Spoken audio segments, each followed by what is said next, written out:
দর্শক, ইতিপূর্বে আমরা দেখে এসেছি যখনই কোনো সংকট তৈরি হয় কিংবা সংকট মনে করে সরকার, তখনই রাজনৈতিক দলগুলোকে ডেকে পাঠাই, জরুরি তলব করে এবং তাদের সঙ্গে মিটিং করে তাদেরকে নানা ব্যাপারে ঐক্যবদ্ধ হওয়ার আহ্বান জানায়। বিভিন্ন রকমের ব্যাপার আমরা দেখেছি এবং সেই ব্যাপারগুলো বেশিরভাগ ক্ষেত্রেই যেটা দেখা গেছে সেটা হচ্ছে যে আওয়ামী লীগের বিভিন্ন কর্মকাণ্ডের পরিপ্রেক্ষিতে রাজনৈতিক দলগুলোকে দ্রুত ডেকে নেওয়া, মিটিং করা, এই ব্যাপারগুলো আমরা দেখেছি।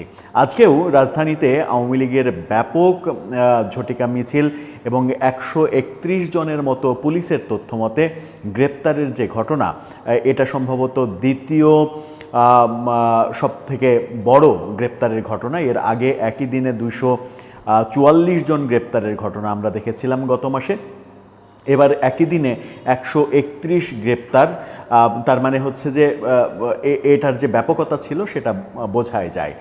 তারই পরিপ্রেক্ষিতে বিএনপিকে জরুরিভাবে তলব করে নেওয়া হলো কেনা, সেরকম আলোচনা যখন চতুর্দিকে ছড়িয়ে পড়ছিল, তখন প্রধান উপদেষ্টার সঙ্গে যমুনায় রাতে সাক্ষাৎ শেষে, মিটিং শেষে বেরিয়ে বিএনপির নেতৃবৃন্দ যা বললেন, তাতে সেই ব্যাপারটা অতটা প্রতিফলিত না হলেও এটা নিশ্চিত হওয়া গেছে যে সরকার নতুন সংকটের মুখোমুখি হয়েছে এবং নতুন সংকটের মুখোমুখি হয়েছে বলেই বিএনপিকে তড়িঘড়ি করে ডেকে নিয়েছে।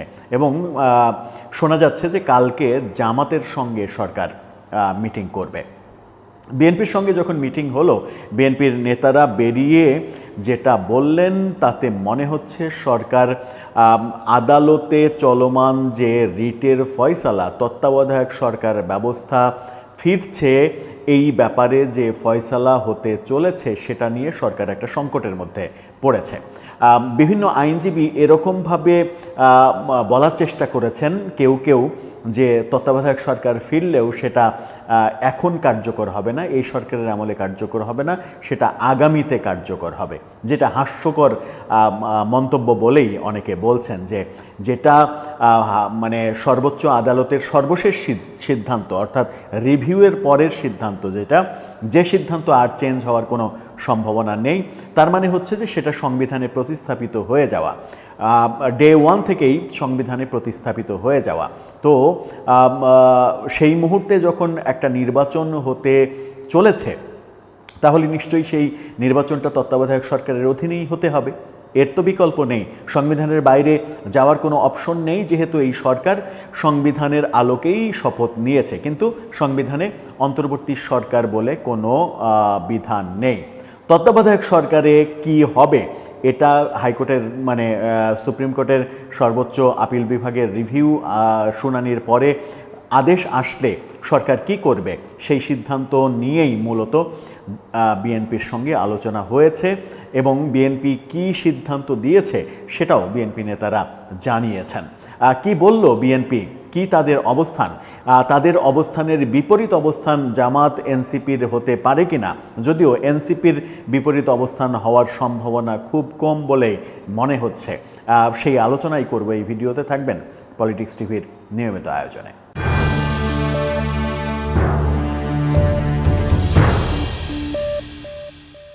দর্শক, বলছিলাম বিএনপি নেতারা জরুরি তলবে যমুনাতে মিটিং করে বেরিয়ে রাতে যেটা বললেন সেটা নিয়ে প্রথম আলো যে শিরোনাম করেছে সেটা দেখে নিতে পারেন। প্রধান উপদেষ্টাকে বিএনপি, তত্ত্বাবধায়ক সরকারের ভূমিকা নিতে হবে, দলীয় উপদেষ্টাদের বাদ দিতে হবে। অর্থাৎ তারা বলেছে এই সরকারটাই তত্ত্বাবধায়ক সরকারে রূপান্তর করতে হবে এবং বিতর্কিত দলীয় যে উপদেষ্টারা রয়েছে তাদেরকে বাদ দিতে হবে। তত্ত্বাবধায়ক সরকার ব্যবস্থায় যদি এই সরকার রূপান্তরিত হয়, গতকালকের একটা ভিডিওতেও বলছিলাম আমরা, তাহলে এই সরকারের যে পরিধি 24-25 জন উপদেষ্টার যে পরিধি, সেই পরিধি প্রায় 1.5 গুণ মতো কমিয়ে ফেলতে হবে। অর্থাৎ তত্ত্বাবধায়ক সরকারে একজন প্রধান উপদেষ্টা থাকবেন আর 10 জন উপদেষ্টা থাকবেন, এই হচ্ছে 11 সদস্য। সুতরাং 24 জন 25 জন যদি স্টে করে তাহলে 14 জনকেই বাদ দিতে হবে, 15 জনকেই বাদ দিতে হবে। আর এই বাদ দেওয়ার তালিকাটা যেহেতু দীর্ঘ, সেহেতু বিএনপি দাবি করেছে যে এই সরকারকেই তত্ত্বাবধায়ক সরকারে কনভার্ট করতে হবে। প্রধান উপদেষ্টা প্রফেসর ইউনূসকেই নেতৃত্ব নিতে হবে, তার নেতৃত্বেই এটা তত্ত্বাবধায়ক সরকার হিসেবে শপথ নেবে এবং বিতর্কিত উপদেষ্টা এবং দলীয় উপদেষ্টাদের বাদ দিতে হবে। দলীয় উপদেষ্টা বলতে খুব সহজেই বোঝা যায় যে কাদের কথা তিনি বোঝাচ্ছেন, যদিও তারা মির্জা ফখরুল, সালাউদ্দিন আহমেদ এবং আমির খসরু মাহমুদ চৌধুরী এই তিনজন মিটিংয়ে গিয়েছিলেন, তারা স্বীকার করেননি যে স্পেসিফিক কারো নাম তারা বলেছেন কিনা। কি বলছেন তারা একটু শুনি। নির্বাচনের সময় অন্তর্বর্তী সরকারকে সম্পূর্ণ নিরপেক্ষতা বজায় রাখার জন্য সরকারের মধ্যে কোনো দলীয় লোক থেকে থাকলে তাদের অপসারণ করতে প্রধান উপদেষ্টার কাছে দাবি জানিয়েছে বিএনপি। প্রধান উপদেষ্টার বাসভবন যমুনার বৈঠক শেষে এই কথা বলেছেন। উপদেষ্টা পরিষদে থাকা ছাত্র উপদেষ্টাদের সরানোর দাবি প্রধান উপদেষ্টার কাছে তোলা হয়েছে কিনা স্পেসিফিক এই প্রশ্নের উত্তরে মির্জা ফখরুল একটু কৌশলী উত্তর দিয়েছেন। বলেছেন যে নির্দিষ্ট কারো নাম বলা হয়নি, কিন্তু এটা বিশ্বাসযোগ্য নয় যে নির্দিষ্ট কারো নাম বলা হয়নি। তারা প্রথমেই যে নামটা বলবে সেটা হচ্ছে আসিফ মাহমুদ সজীব ভূঁইয়া। মাহফুজ আলমের নাম নাও বলতে পারে, কারণ শোনা যাচ্ছে মাহফুজ আলম বিএনপি থেকেও নির্বাচন করতে পারেন। বিএনপি মহাসচিব বলেছেন রাজনৈতিক বিষয়ে কতগুলো উদ্বেগ নিয়ে আলাপ করার জন্য তারা এসেছিলেন। কি উদ্বেগ তৈরি হলো, এটা একটা বড় বিষয়। তিনি পরিষ্কার করেননি, কিন্তু উদ্বেগের কথা বলেছেন। রাজনৈতিক বিষয়ে উদ্বেগ দেখা দিয়েছে। উদ্বেগ মানে আজকে ঢাকা শহর আওয়ামী লীগ একেবারে মানে যাচ্ছে তাই রকমের ঝটিকা মিছিল করেছে এবং পুলিশের তরফ থেকে 11টা স্পটে ঝটিকা মিছিল হয়েছে বলে স্বীকার করা হয়েছে। 131 জনকে গ্রেপ্তারের কথাও স্বীকার করা হয়েছে। তার মানে হচ্ছে একটা ম্যাসাকার কাণ্ড আজকে হয়েছে, সেটা নিয়ে একটা উদ্বেগ রয়েছে। কারণ সরকারের মধ্যে প্রতি মুহূর্তেই এটা নিয়ে সবথেকে বেশি উদ্বেগ তৈরি হয় এবং হতে দেখেছি। সাথে আরেকটা বড় উদ্বেগ রয়েছে, সেটা হচ্ছে যে হিউম্যান রাইটস ওয়াচ সহ 6টি আন্তর্জাতিক সংস্থা যারা আওয়ামী লীগের নিষেধাজ্ঞা তুলে নেওয়ার কথা বলেছে এবং রাজনৈতিক হয়রানি, মানবাধিকার এই ব্যাপারগুলো হচ্ছে, মানবাধিকার লঙ্ঘিত হচ্ছে, এই ব্যাপারগুলো যেন না হয় তার জন্য সতর্ক করেছে সরকারের। সেটা একটা বড় উদ্বেগের ব্যাপার সরকারের জন্য। সুতরাং সেই আলোচনা যে হয়েছে এটা নিশ্চিত করেই বলা যায়, যদিও বিএনপির তরফ থেকে সেটা পরিষ্কারভাবে স্বীকার করা হয়নি। বলা হচ্ছে যে আগামী বছরের ফেব্রুয়ারি মাসে যে জাতীয় নির্বাচন অনুষ্ঠিত হবে সেই নির্বাচনকে অর্থবহ, নিরপেক্ষ, সবার কাছে গ্রহণযোগ্য করার জন্য এই মুহূর্ত থেকে অন্তর্বর্তী সরকারকে তত্ত্বাবধায়ক সরকারের ভূমিকায় যেতে হবে। এই মুহূর্তে থেকে মানে বোঝাই যাচ্ছে যে আজকে যে শুনানি ছিল সেই শুনানি আগামীকালকে পর্যন্ত মুলতবি হয়েছে। আগামীকালকে শুনানি হবে, হতে পারে আগামীকালকেই তত্ত্বাবধায়ক সরকার ব্যাপারে রায়টা চলে আসতে পারে। আর রায়টা চলে আসলে সেটা যদি আগামীকালকে না আসে তবুও মানে মোটামুটি ধরে নেওয়া যায় যে কয়েকদিনের মধ্যে এই রায় আসছে। এই রায় আসলে এই সরকারের বৈধতা নিয়ে প্রশ্ন আসবে। এই সরকার যদি আরও বেশি দিন স্টে করতে চায় এই ফরম্যাটে, তাহলে বৈধতা নিয়ে আদালতে যে কেউ রিট করে ফেলতে পারে। সুতরাং এই সরকারকে তত্ত্বাবধায়ক সরকারে কনভার্ট হতে হবে, সেই কথা বলেছে বিএনপি স্পষ্ট করে। বলেছেন যে এজন্য প্রথমেই প্রয়োজন প্রশাসন পুরোপুরি নিরপেক্ষ করা, সেই ধারণা জনগণের মধ্যে তৈরি করা। তিনি এটাও বলেছেন যে প্রশাসনের মধ্যে বিগত সরকারের লোকজন আছে, তারা বিগত সরকারের পক্ষে কাজ করছে। সচিবালয়ে বিগত সরকারের লোকজন আছে, তারা নাকি কাজ করছে, এরকম কথা বলেছেন।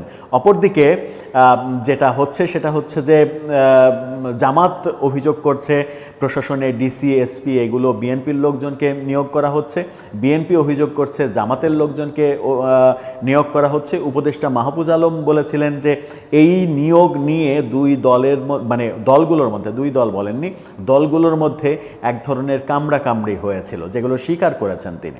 এখন এই যে রাজনৈতিকভাবে কিংবা পক্ষপাত দুষ্ট যারা রয়েছেন তাদেরকে বাদ দেওয়ার কথা বলেছেন বিএনপি নেতারা, সেটার ক্ষেত্রে আমরা কোন কোন নাম পেতে পারি যারা পক্ষপাত দুষ্ট, যারা একটা রাজনৈতিক দলের হয়ে বিভিন্নভাবে কাজ করছে? তাহলে সেটা বলা যায় যে আসিফ মাহমুদ সজীব ভূঁইয়া, মাহফুজ আলম, আসিফ নজরুল এই নামগুলো আসে এবং মানে অপ্রত্যাশিত হলেও একটা নাম বোধহয় আসবে। বিএনপি সেই ব্যাপারে কথা বলেছে কিনা, যাকে খুবই প্রকাশ্যে এনসিপির পক্ষে দাঁড়াতে দেখা গেছে, রাজনৈতিক দল এনসিপির পক্ষে, এবং রাজনৈতিক দল এনসিপির গঠিত না হতেই যিনি নাহিদ ইসলামকে উপদেষ্টা পরিষদ থেকে পদত্যাগের পরে সম্বোধন করেছিলেন যে আগামী দিনের প্রধানমন্ত্রী নাহিদ ইসলাম।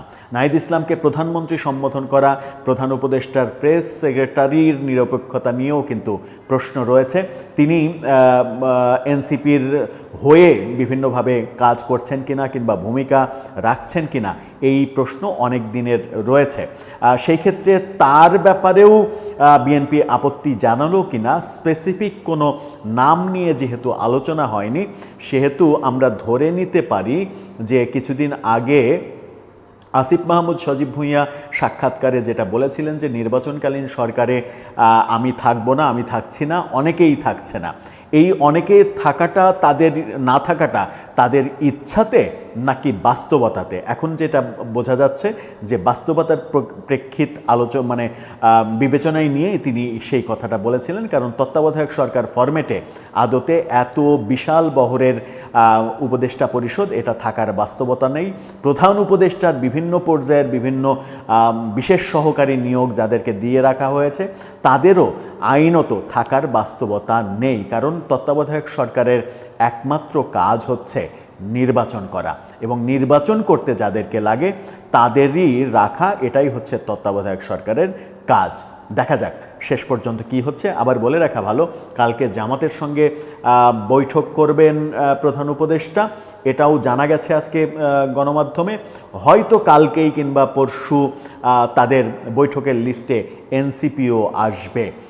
এই ধারাবাহিকতায় কি সিদ্ধান্ত আসে, তবে এটা এখন নিশ্চিত করেই বলা যাচ্ছে যে তত্ত্বাবধায়ক সরকার ব্যবস্থা ফিরে আসছে এবং এই অন্তর্বর্তীকালীন সরকার থাকছে না। তবে বিএনপি চাইছে প্রফেসর ইউনূসের নেতৃত্বেই নতুন তত্ত্বাবধায়ক সরকার হোক। কারা বাদ যাচ্ছেন উপদেষ্টা পরিষদ থেকে? দর্শক, আপনার মতামতে কাদের নাম আসে এই সরকারের বহর থেকে, কাদেরকে বাদ দেওয়া উচিত নিরপেক্ষতার স্বার্থে? আপনার মতামত জানিয়ে লিখতে পারেন আমাদের কমেন্ট বক্সে।